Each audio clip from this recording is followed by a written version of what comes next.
Agradezco de todo corazón las oraciones que hacen por mi salud desde la plaza. Los acompaño desde acá. Que Dios los bendiga y que la Virgen cuide. Gracias. Con esa voz muy frágil, el Papa Francisco envió un mensaje de agradecimiento que se escuchó a través de los megáfonos del Vaticano. Y es que el mundo está en vilo por su salud. El pontífice se encuentra hospitalizado desde el pasado 14 de febrero a causa de una neumonía bilateral que le ha provocado varias crisis respiratorias. Es una de varias hospitalizaciones, pero esta última se ha alargado un mes, el mayor tiempo de hospitalización de un papa. Los últimos informes desde el Vaticano afirman que el argentino de 88 años se encuentra estable y que tuvo una leve mejoría en su salud. Sin embargo, la preocupación sigue reinando entre buena parte de los 1.400 millones de católicos alrededor del mundo. Se sabe muy poco acerca de lo que puede ocurrir en los próximos meses con Francisco.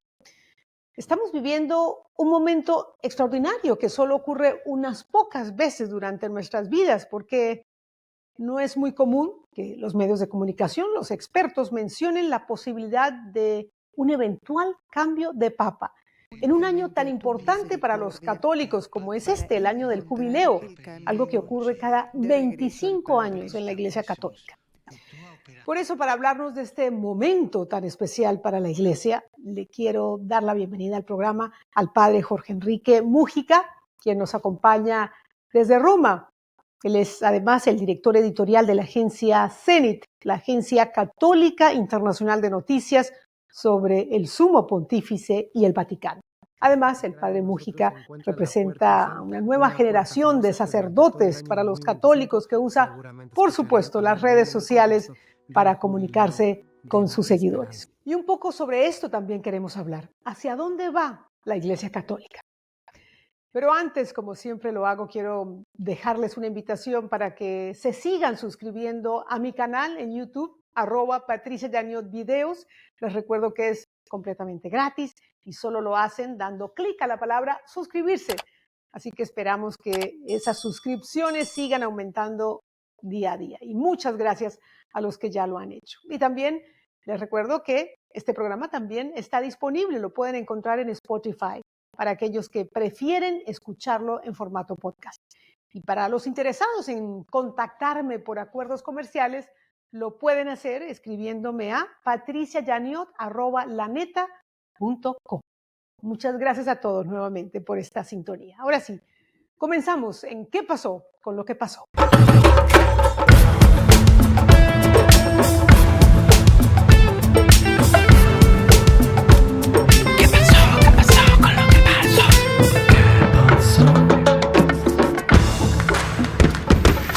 Padre Jorge Enrique Múgica, gracias por estar con nosotros. Sé que para usted ya es casi la medianoche allí en Roma, así que le agradecemos especialmente esta conexión con ¿Qué pasó con lo que pasó? Para hablar de un tema que tiene a gran parte del mundo en expectativa, en vilo, la salud del Papa. ¿Qué es lo último que se sabe? Las últimas noticias hablaban de que su salud permanecía estable, pero aún hospitalizado. ¿Qué es lo último? ¿Qué nos puede decir? Bienvenido.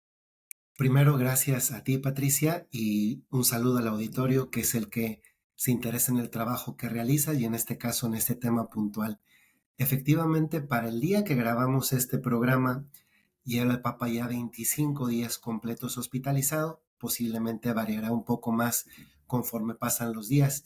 Es el periodo más largo que un Papa ha estado en un hospital en la historia del papado.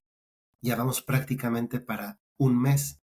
Y el Papa ha experimentado una evolución.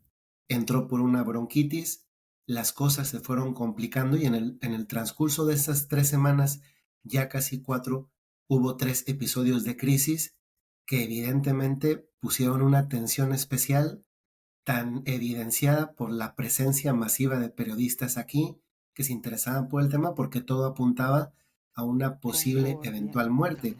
y no es que lo que la deseemos, sino que esa era Iglesia la dio realidad. testimonio fiel de Entonces, tu amor para este para que momento, el Papa ha resplandezca como experimentado signo de una la ligera bienaventurada evolución esperanza positiva. del reino. En Tú, parte que se vives y debe reinas muy por los siglos probablemente de los a que siglos. las terapias, Amén. después de unos días, efectivamente sí han funcionado.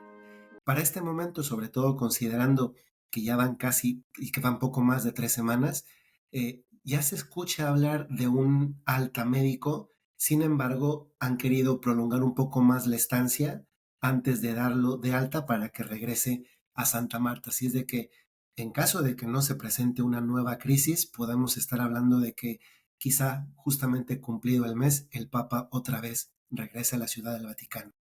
Qué bueno, qué bueno. Esas son excelentes noticias y las cosas siguen como están, padre. Y me pregunto, ¿cuáles son las expectativas allí en el Vaticano? ¿Se espera que una vez se recupere, siga al frente con todas sus funciones de la Iglesia Católica del Vaticano o habría que delegar parte de sus funciones? En fin, ¿qué se dice? ¿Cómo será ese papa una vez dado de alta?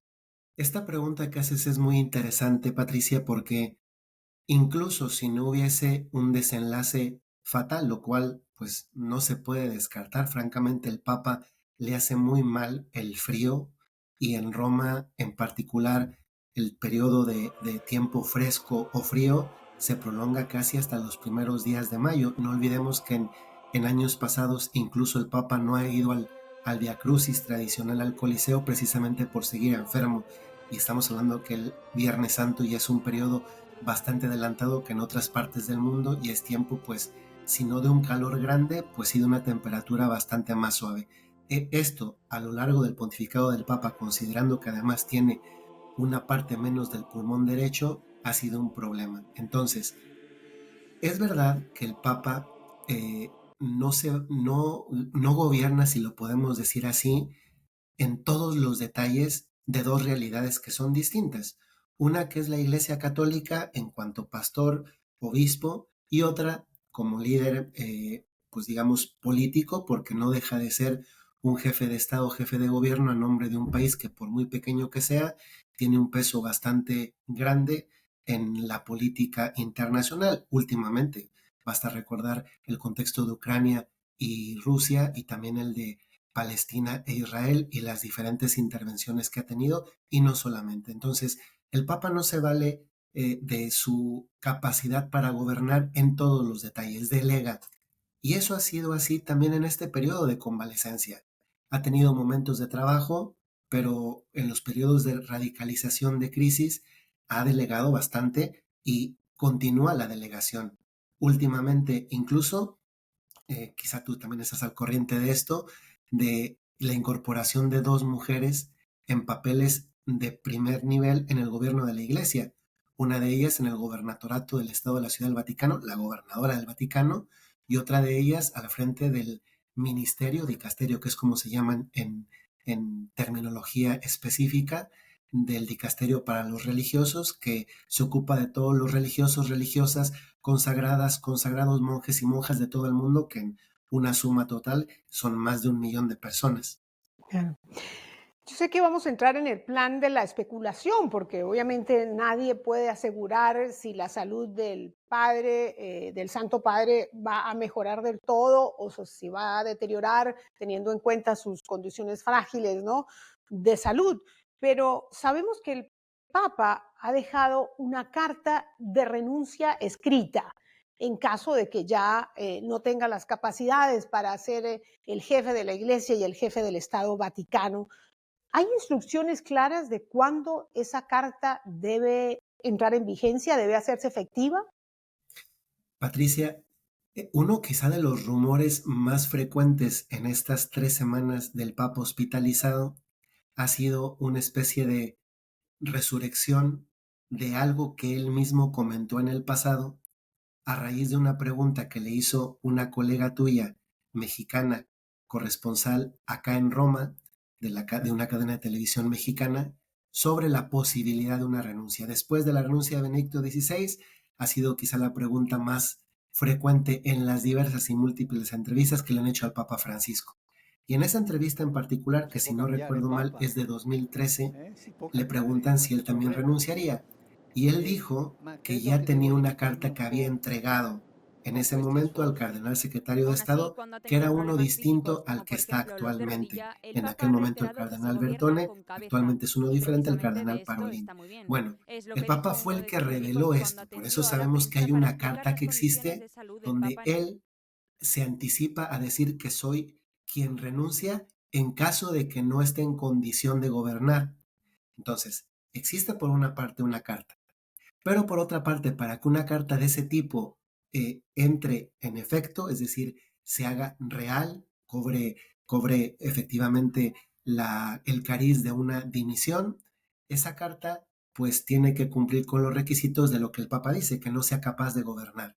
Y hasta este momento, al menos hasta este momento, si una cosa ha mostrado incluso en medio de la enfermedad, es que sigue siendo capaz de gobernar con los nombramientos que ha hecho de obispos, de la misma persona que acabo de decir hace un momento, la gobernadora del Estado de la Il Ciudad del Santo Padre Vaticano, en las las cartas que sigue puertas enviando, la presencia que sigue de la teniendo, puertas. los mensajes que sigue publicando, es todavía el semblante de una persona lúcida.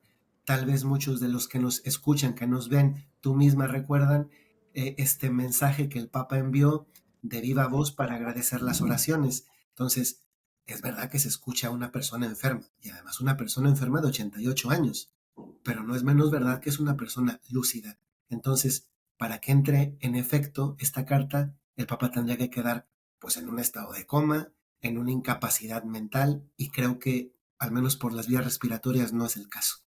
Entiendo, padre. Y en el peor de los casos, el Vaticano o el círculo más cercano al Santo Padre puede determinar que ya no puede seguir al frente de su papado, que no tiene sus capacidades, ¿no?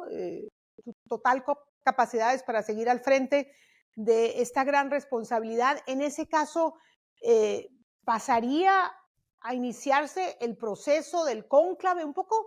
¿Por qué no me lleva paso por paso en caso de que se diera ese escenario que por supuesto no es el que se está contemplando ahora? Quizá, Patricia, es más posible tener un escenario de cónclave, lo cual pues seguramente sucederá. No sabemos si dentro de unos meses o un par de años, pero es algo que en este momento, en el horizonte de los comentarios, primero de los vaticanistas, digamos, yo también estoy acreditado ante la sala de prensa de la Santa Sede, conozco a mis colegas que cubren la Santa Sede de diferentes medios de comunicación y sabemos que es algo que está en el horizonte. No algo que deseamos, pero es una realidad por la edad del Papa, por la enfermedad del Papa. Entonces, sí se habla ya de un cónclave. Yo mismo recibiendo comunicados, sin decir el nombre de uno reciente, de una casa de casinos de Las Vegas, evidenciando quiénes son los cardenales con mayor número o menor número de apuestas de cara a un cónclave, ¿no? Esto es una realidad porque está en el horizonte posiblemente próximo. Entonces, sí se habla de esto. En caso de que un papa muere, el proceso es más, digámoslo, ordenado. Cuando un papa muere, lo primero a realizar es la comprobación de la muerte de la persona, que en este caso del Papa Francisco. Después pasa el periodo en el que se preparan los funerales, la despedida, y después de ese periodo viene algo que es muy importante, que muchas veces se pasa de largo y que llega a ser más relevante que el cónclave mismo, y que son las reuniones que tienen los cardenales antes de entrar al cónclave. Esto es muy importante. El Papa Francisco, podemos decir que está implementando, y no, esto no es imaginación mía, él lo ha dicho, está implementando lo que los cardenales le pidieron en las reuniones previas al cónclave donde él fue elegido. Porque en el cónclave lo único que se hace es ir a votar. Las importantes son las reuniones anteriores, El que lobby, todavía, perdón. el lobby, digo yo. Sí, pues en cierta forma podría verse así porque desde luego hay personas que tienen mayor simpatía a determinado tipo de temas, personas, culturas, lo cual además es muy humano, ¿no? Yo estaba pensando que una dificultad real que tienen próximamente los cardenales en el cónclave y más aún en las reuniones previas es el idioma, Patricia. El idioma antes, pues hace mucho era el latín.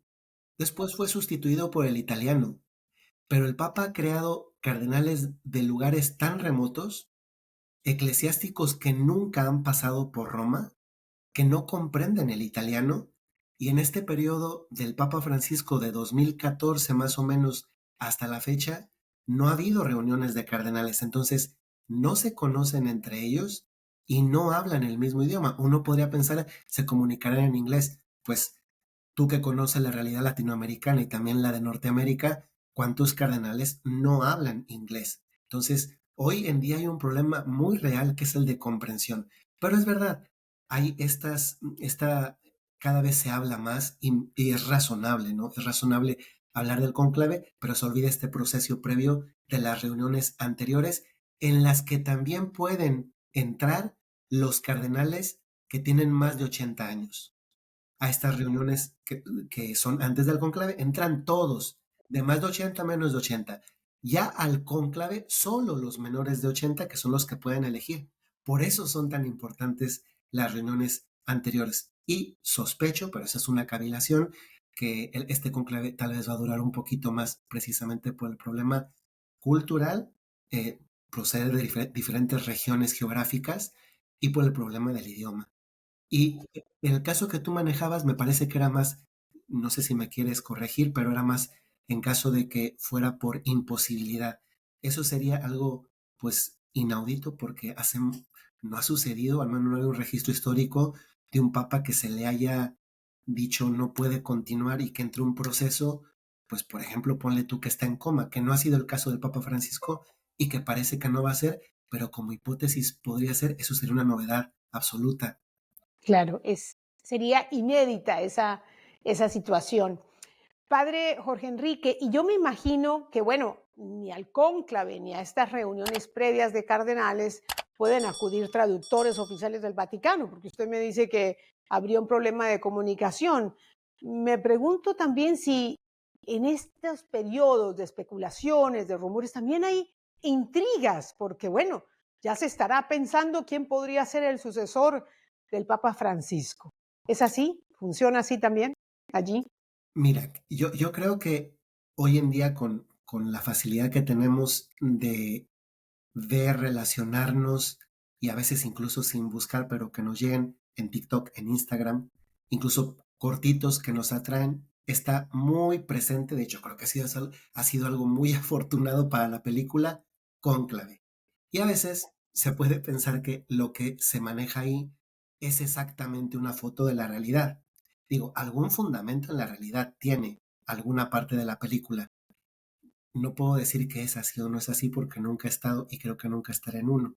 Pero me parece razonable que las personas se sumen a personas que tienen un liderazgo mayor que otras y que reflejan sus ideas o sus expectativas o sus ilusiones o sus miedos. Eso me parece muy razonable, eso es propio del humano. Y naturalmente muchas veces en estos encuentros surgen liderazgos. A veces esos liderazgos surgen de manera natural. Hay personalidades, tú misma eres un ejemplo en el periodismo, que destacan por la personalidad, la amplitud de conocimiento, la bondad o la buena conversación que tienes. Pues también lo mismo aplica en otras realidades del mundo, como puede ser la eclesiástica. Hay personas que tienen un ascendiente natural. Luego hay otras que quizá tienen una visibilidad mayor y quizá quienes tienen una visibilidad menor, pues conocen los nombres de algunos de ellos porque los ven más. Piensa tú que en este periodo de convalecencia del Papa, el único cardenal que ha visitado no uno, sino dos veces al Papa es el cardenal Pietro Parolin. Es el secretario de Estado, pero también es uno de los eclesiásticos mejor valorados que además conoce la realidad de la Iglesia en todo el mundo desde un punto de vista pastoral y diplomático. Ojo, no estoy diciendo que eso sea mi candidato, estoy diciendo que esa es la realidad. Tiene un liderazgo por el puesto que ocupa. Y así muchos otros cardenales tienen una visibilidad mayor un liderazgo por el puesto que están ocupando y eso parece razonable. Bueno, pues hay que esperar a ver cómo evoluciona la salud del Papa ante todo y bueno, y yo me imagino que desde ya se están barajando varios nombres, no importa cuál sea el estado de salud y la evolución del Papa, ¿no? De cuál podría ser su sucesor cuando ese momento llegue. Y en este momento, ¿cuál diría usted, padre, que es el legado que deja Francisco, no solamente en la iglesia, en el mundo? Esta pregunta toca una dimensión un poco personal porque pues soy sacerdote católico. Creo que ha sido algo muy positivo el, el legado que ha dejado el Papa de acentuar más una dimensión que no es que no existiera, pero tal vez no estaba tan al centro de la realidad eclesial, que era la atención a la persona antes que otra cosa. Eh, y quizá esa atención se ha reflejado en una palabra muy específica, que es la palabra misericordia, que el Papa ha mencionado multitud de ocasiones. Misericordia antes que cualquier otra cosa. Y esto es maravilloso porque, aunque es verdad que el Papa lo ha acentuado en calidad de líder de una confesión religiosa, que es la católica, una de de las más grandes por cantidad de personas bautizadas en el mundo, creo que también toca la dimensión diplomática, porque ha evidenciado problemas que de otra manera no hubieran tenido el protagonismo que deberían haber tenido. El Papa ha hablado en multitud de ocasiones de la guerra mundial a pedacitos, ya una tercera guerra mundial a pedacitos, y el acento en la persona es algo que cambia mucho las cosas porque sacude, te hace poner la atención en quien tienes delante y muchas veces los problemas que tienen las personas delante son más grandes que las ideas que nos hacemos de cómo prefabricadamente podríamos resolverlos, porque cada persona es tan diferente y vive situaciones tan distintas que no se pueden atender con, con manuales. Y eso obliga a un trabajo más de uno a uno, que en el caso de la Iglesia Católica es como lo vemos que hace Dios con nosotros. Y este legado de sacudida, pues desde luego que supone sacar de comodidades, porque quien estaba simplemente a la lucha, a la defensiva, tiene que ver la realidad de una manera diferente. Y creo que esto ha sido positivo, muy positivo. Desde luego, y además nos ha invitado a reflexionar sobre temas importantísimos, ¿no? La familia, la condición sexual, el tema Los migrantes, geopolítico, en fin, los migrantes, exactamente. Han sido pronunciamientos muy importantes del sumo pontífice que han tenido eco a nivel mundial. Y de cara al futuro, padre, de cara al futuro, yo sé que usted en particular representa una generación de padres, de sacerdotes mucho más jóvenes, más conectados con los medios digitales, con las redes sociales, con esas audiencias más jóvenes. Me pregunto, el sucesor de Francisco, ¿cuál será el principal desafío que tenga para seguir adelante con su obra? pues francamente es una pregunta difícil que no sé si atinar a contestar, pero lo intento y a mí se me figura que es el reto de llegar a ser alguien sin dejar de ser él, porque cada persona es tan distinta, ¿no?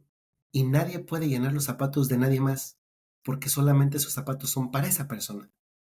Llegar a ser alguien sin dejar de ser uno es, en parte, dar continuidad a algo que le dirán los cardenales en las reuniones previas al cónclave, donde se medirán los acentos de quizá la percepción mayoritaria o minoritaria se fue muy allá o no se fue muy allá, vamos por el camino correcto, eh, más acento en la atención pastoral y menos en una dimensión doctrinal, no lo sé, pero ese se lo marcará el rumbo y lo importante es que la persona no intente ser la copia de nadie más, porque en definitiva además no lo podemos, todas las vidas están ocupadas por quien las está viviendo. Y el reto en este caso es el poder ser alguien sin dejar de ser él y ese ser alguien va a estar marcado por la impronta de lo que se vean en las reuniones preliminares del cónclave. Retos los hay. Tenemos el tema Exacto, migratorio. retos de la Iglesia Católica en general, ¿no? En términos de número de feligreses, en términos de credibilidad después de los escándalos, ¿no? De Sí, abusos sí, a sí, menores por parte de sacerdotes, en sí. fin. ¿Cuál cree usted que son los principales retos y desafíos de la Iglesia de cara al futuro? En ese sentido, hay unos, digamos, que son como de vida interna de la iglesia, y uno de ellos es el estado propio de la fe. Voy a darlo por supuesto porque es propio de la dimensión de la iglesia. El otro es el diálogo con el mundo. El diálogo con el mundo porque hoy estamos en una sociedad que no es cristiana, y eso es una realidad. Incluso muchos de los que están bautizados quizá no conocen profundamente la fe, y entonces la iglesia necesita entrar en un diálogo a varios niveles, ¿no? No es lo mismo hablar con juventud que con personas digamos, de nuestra edad. Y uno de los aspectos quizá más retadores es el tema del diálogo en un contexto de cultura del género percibida de una manera distinta, ¿no? Otro es el papel de la mujer en la iglesia. Hemos visto algunos eh, cambios que no estaban considerados y que han tenido la catalogación verdaderamente de históricos, como de una mujer como primera gobernadora del Vaticano, una mujer como jefe de un dicasterio, que equivale a un ministerio, el papel de la mujer en la iglesia. En esto también hay que decir que se ha avanzado, porque estos ya son de hecho pasos en sí mismos. La otra es la participación de los laicos en general, y también un reto es la colocación del sacerdote en estos cambios, porque aunque no es mi voz, ni soy el portavoz de todos los sacerdotes del mundo, faltaba más, sí es verdad que quizá el sacerdote en este momento ha experimentado, primero por el desánimo de que los crímenes de algunos sacerdotes provoquen una especie de estigma sobre todos, que eso no significa minimizar nada, son criminales quienes abusaron, y tiene que seguir abordando esto, que afortunadamente pasos se han dado. Pero quizá también en la parte del sacerdote hay una parte de motivación un poquito más, en la que también el sacerdote mismo, como usted lo mencionaba hace un momento, es una generación que es millennial y que es centennial, que es generación Z, y el tipo de conocimiento y relación con el ser humano ha cambiado, y eso también es un reto en la pastoral. Y finalmente, la relación de la iglesia en cuanto Santa Sed, digámoslo así, entre país independiente con el mundo, porque el papel diplomático que había ocupado la Santa Sede, pues en los últimos tiempos ha quedado un poco, tal vez, opacado por esta polarización social que hay en el mundo, en el que todo parece ser leído a la luz de estar con una persona o estar con otra. Un ejemplo, o estar con Ucrania o estar con Rusia, estar con Israel o estar con Palestina. Y esa lectura bipolar del mundo sitúa muchas veces la neutralidad de la Santa Sede como una aparente indiferencia, y eso no deja de ser un reto. Desde luego, y es difícil vivir así entre blanco y negro, sin grises, sin sombras, ¿no? Porque todo en la vida tiene sus matices.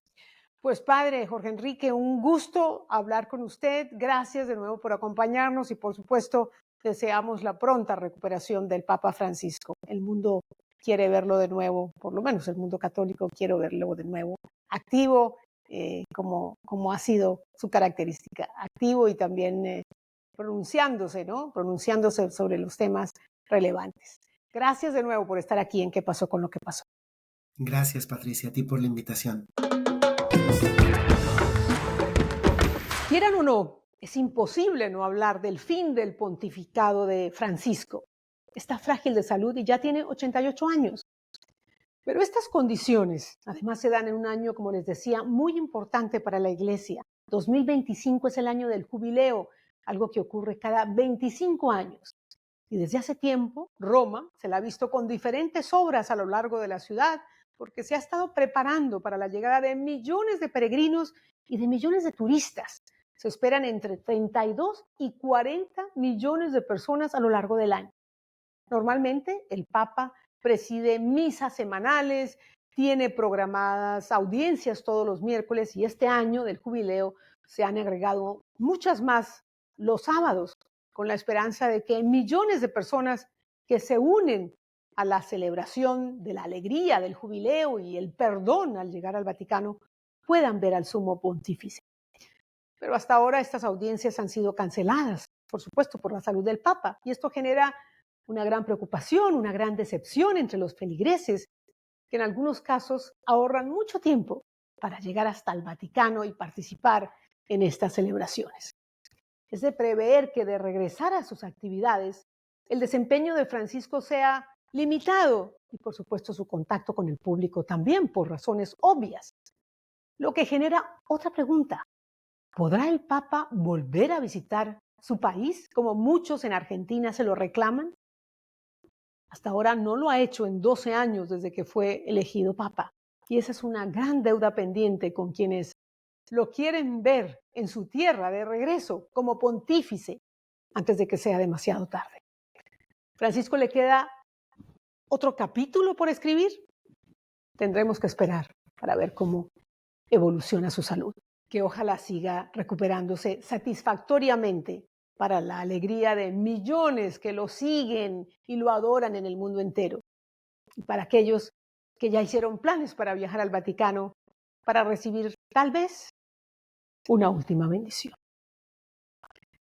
Gracias por acompañarnos y no se les olvide suscribirse a mi canal por YouTube, @PatriciaYaniotVideos, y también me encuentran en Spotify. Nos vemos la próxima semana en otro ¿Qué pasó con lo que pasó?